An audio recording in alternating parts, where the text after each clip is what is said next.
I got too many. Hey, I'm PH, and welcome to Good Bible Knowledge with PhD. In this set of videos, I want to answer common questions about the Bible in a fun and creative way, and I hope these videos will be helpful for your own spiritual journey in Jesus. Let's get started.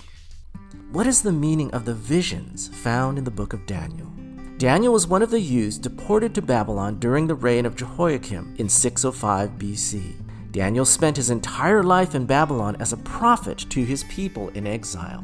The purpose of God's visions in Daniel was to encourage his people in exile by reminding them of God's sovereignty over all the nations in history. And though his people would experience much suffering, they had a hope that someday God would establish his eternal kingdom on earth, ruled by Jesus, the Messiah. The book of Daniel can be divided into two sections. The first sections, chapters 1 through 6, focus on the life of Daniel. The second section, chapters 7 through 12, focus on the visions of Daniel.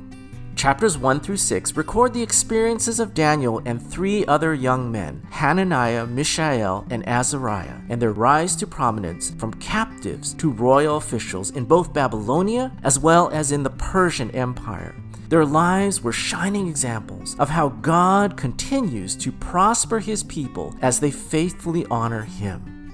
The second half of the book of Daniel contains several significant visions given to Daniel by God.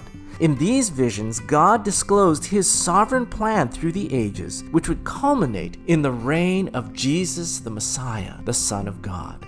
Chapter 7 contains Daniel's vision of four terrifying beasts, which emphasize the continued progression of evil in the world. The powerful in this world will rise and fall, and nation will conquer nation, until the appearance of the ultimate evil exhibited in the rule of the one called the beast, of whom Daniel says will devour the entire earth and trample it down and break it into pieces. Though this beast of a king will rule for a time and speak in proud defiance against the Lord of heaven, Daniel predicted that his dominion would eventually come to an end, and this beast will be consumed with fire. Daniel's vision continued with one who is called the Son of Man, the Ancient of Days, descending from heaven. His clothes were white as snow, and his throne was surrounded by fiery flames. Daniel went on to say that at his coming, all peoples and all nations of the earth will bow down to this everlasting King from heaven, and his kingdom will be an eternal kingdom which will never be destroyed. Daniel's vision speaks of the times to come when Satan will bring a scourge upon the earth in one final act of desperation before the second coming of Christ. In a time when God's people seemed helpless victims in the wake of greater nations and empires, the book of Daniel is God's assurance that the flow of human evil and rebellion against God is headed inexorably towards judgment as God moves his sovereign plan towards its inevitable conclusion. Daniel warns that there will be days of great evil that are yet to come, times of suffering and struggle that the world has never seen.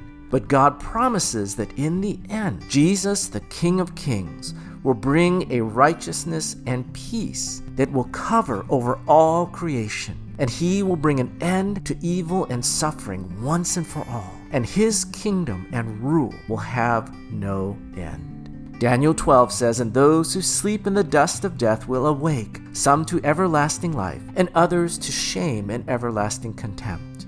And those who are wise will shine like the brightness of the sky above, and those who turn many to righteousness like the stars forever and ever." The life and message of Daniel, Hananiah, Mishael, and Azariah stand as examples of God's pledge that for those who put their faith in Jesus, who walk in integrity and obedience, and hold to an unwavering hope in God, that these will be a lasting testimony of the goodness and faithfulness of God, and they will be a light for God in the darkest of times. In contrast to Daniel, all the great kings and kingdoms of the earth will eventually fade in the face of God's irresistible judgment. Since ancient times until now, God is sovereign, and his Son, Jesus, the King, will return, and of his reign and peace there will be no end. Thanks for listening to another episode of Good Bible Knowledge. We'll see you next time.